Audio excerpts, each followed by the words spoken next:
Oh man, where do we begin? So let's talk about an early access game called Deadcam. I feel like it has potential, but it is nowhere near being ready. This is so frustrating. So I would say the first 30 minutes of the game are great up until you get the first weapon. Is where the problems start happening. But everything in the beginning was so promising. All the scares, the buildup of tension was so great. The doors slamming on you, things falling down, all the creepy sounds. It was subtle and it was building up tension for the big reveal of how broken this game is. So you get this sword, which is super cool, freaking great. Okay, now we're getting to the combat. There's no blocking, there's no parrying, there's no sidestep, there's no backstep, there's no other mechanics than just the swinging that you do, and it's just, there's so many.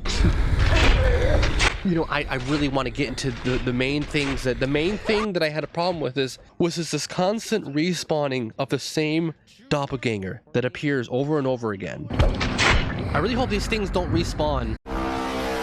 And this is where it's so frustrating, because there's so many cool things that this game has, and the environments that open up and things introduced to the story. And you get a shotgun, you get another, you know, oh, there's another gun, this whole shotgun moment's super cool, but the shooting's just as kind of janky as much as the sword play. You know, do you want this game to be a body cam like shooter? Do you want the shooting to be realistic? Do you want the shooting to be more just feels good? What is going on with this game? I have no idea. But I don't want to just bash the game, but I do need to talk about this game has problems. So we get to a part in this game where I find chainsaw gas. Didn't have a chainsaw. I figured I'd be okay. It's not that hard. What's so difficult about hitting me? Come on. So we find these little power thingies. I don't know what the frick they're called. We put it in this box, we turn it on, it opens the door to go on to the next level, and this is where the problems really submerged here. Now you're supposed to find and navigate around and try to turn off a pad to turn off the power so this noise doesn't happen. Okay, I need time to get up and go turn off the goddamn power, dude. Oh, also, by the way, you can also crouch down to avoid their attacks completely, which is what I started doing because it was just ridiculous how much they were respawning without any other mechanics. And this isn't like, oh, good moment. This is just like, man, what? This is an unfinished game. This is an early access game. Can I like dodge them if I crouch? It's free real estate.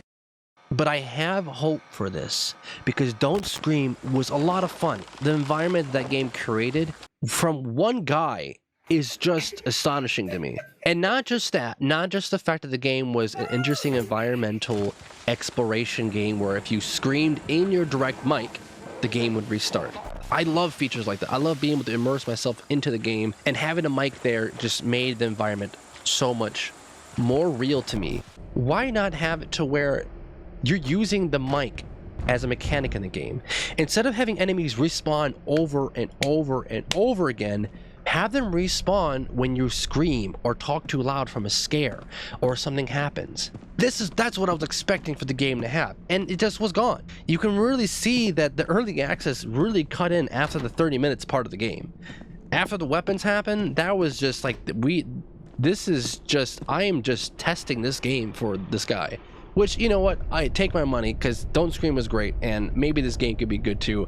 And I just really need to rant about this because this is so goddamn frustrating. You can hit him through the door, right? You can hit him through the door. Cool, great. Did they have anyone test this game out? That's what I want to know. I don't feel like they had anyone test this game out. Because I can't imagine any tester playing this and being like, yeah, great mechanics. And it makes you go into this big fight, but also I didn't realize you had to go somewhere to find the keypad to press it and the alarm turns off. So I just said, screw it, let's just keep moving through, let's try to find a door. And it goes into a boss fight. My champion is here, my crouching champion. I'm about to hit the out of your knees. Whoa, it's a big samurai man. So there's a samurai fight, super cool, but would have made it a lot more enjoyable is if I could block and if I could parry. You're giving me a sword, right? But there's no other mechanics, and it just feels so broken. And I don't know, maybe I'm asking for too much, but I feel like having a block button is a pretty, I don't know, it's a pretty normal mechanic to have with the sword. I don't know, call me out and say you're asking too much for this game, but like, I feel like it makes me think of a recent game I played called Labyrinth of the Demon King. I haven't finished it, but I mean, my god, what a great dungeon crawling game.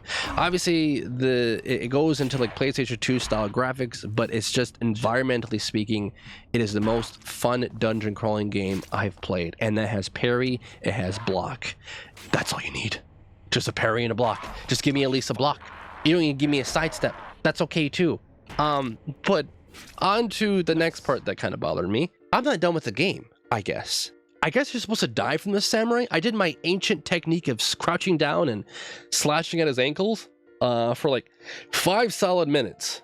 You fall down, you see the school as it was before, it's all dark and evil, and then the title screen comes up. I was like, okay, that's the end of the game. What a weird ending, and there's no conclusion to the story.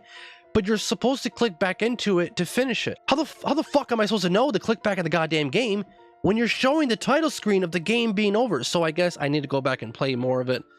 Now I'm frustrated about it because, not because I had high expectations, but because I had low expectations.